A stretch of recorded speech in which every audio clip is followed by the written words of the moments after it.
So when I got home tonight, instead of saying, oh, let's go to bed or oh, let's clean up my house, I decided, oh, let's tear a bunch of crap apart and build something.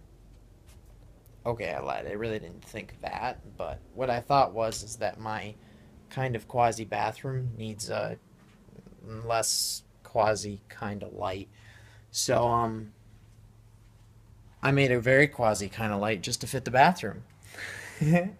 And here it is.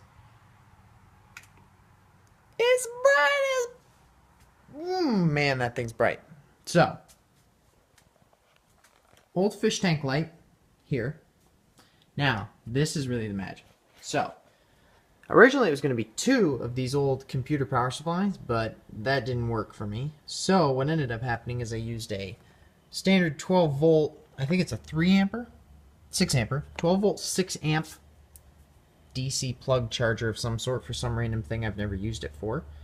And computer power supply, rated at like 300 watts or something ridiculous. So it should be able to put out 12 volts at least 6 amps, if not more. And this thing only needed like 3 amps, so each one was going to work.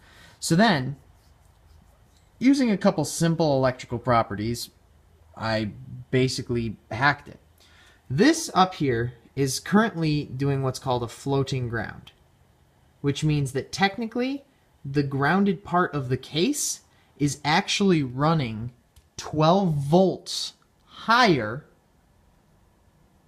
than ground, than the actual ground of the electrical system in the house.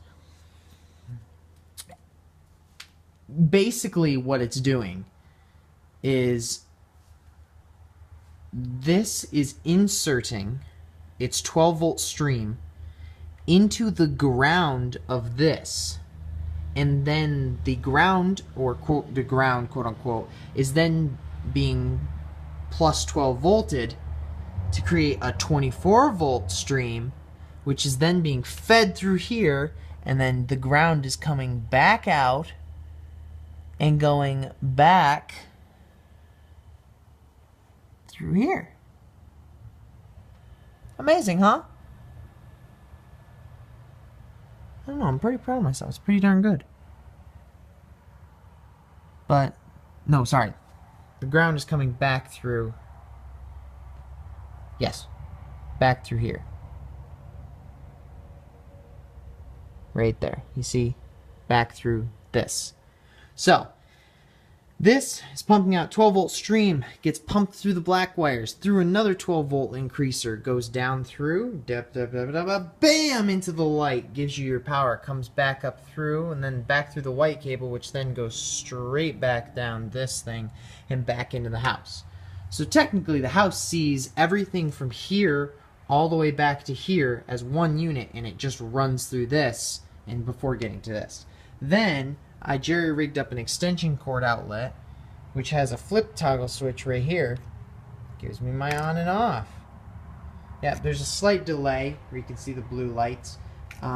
Those are the pre-lights, so it actually takes 10 to 15 seconds for first this to shut off, and then it takes, this turns on almost instantaneously, but this takes 10 to 15 seconds to turn on and shut off. So the reason you see that delay is because that is 12 volts coming from just the power supply, and that momentary what was the 12 volts coming from this. So when it starts up, right now this is still running temporarily until that blue light goes off. So but when I start it up, you'll see the blue lights, and that means that this is turned on, but then immediately afterwards this power supply turns on.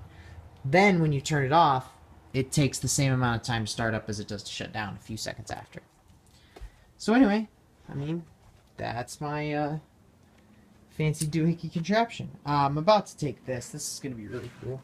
I'm about to take this, and it's supposed to be a remote start outlet, but I don't really need it for that anymore after I redid the wiring in my ceiling to be off of that outlet right there.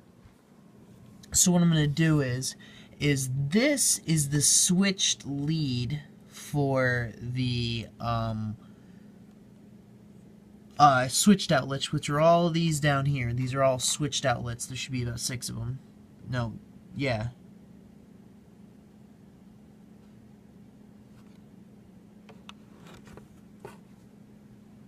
Why does it seem weird? No, that's right, because it's sets of 3. 2, 4, 6, 2, 4, 6. Yeah, that's right. So then, the way I figured that out is if you look at this, I don't know if I can focus here real quick to help you out. Alright, so if you look at this, you see your leads coming in from the house, and that's basically your starting point. Now, if you follow your ground lead, you can see the ground lead flies straight through to your grounds, doesn't really deviate that much. And then it goes and there's a switch cross over to the other side, and then it comes back up to the final outlet here, and it just does this giant arc and it hits every outlet and then it stops here. So that tells you that it's not the ground that's part of the switch. Never really is anyway. So then the big trick was figuring out whether it's the white that's switched or not.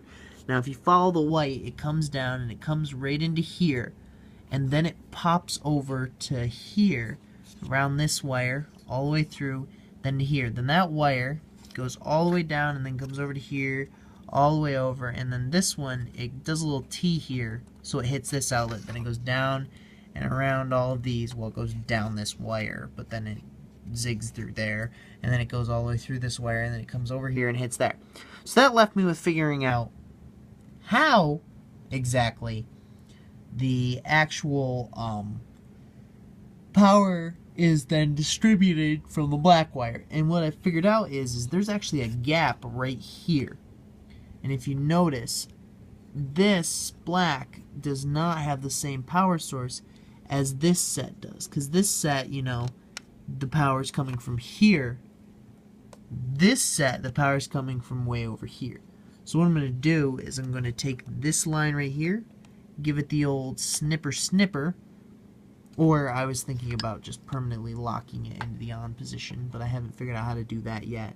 So I haven't decided yet, but I know this is the remote access switch, so it's just a matter of figuring out how this works, and then hopefully I could just either tie it permanently on, or I'm just going to go snip and attach you down here, and then everything should be all hunky-dory. But anyway, that's that. Then, oh, I bought a new one of these and I haven't even set it up yet. I bought a new project board.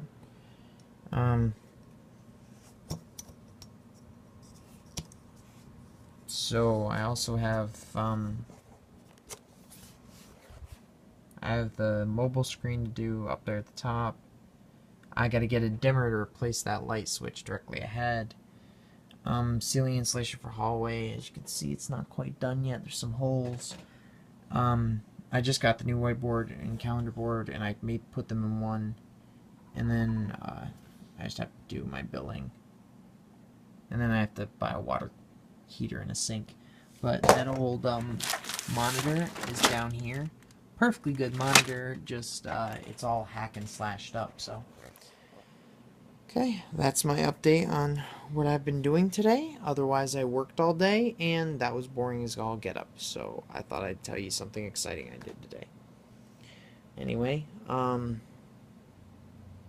about all I got. I think I'm gonna go get some water, get my clothes out of the dryer, make my bed, and then go to it. Yeah. All right, I guess that's it. Night.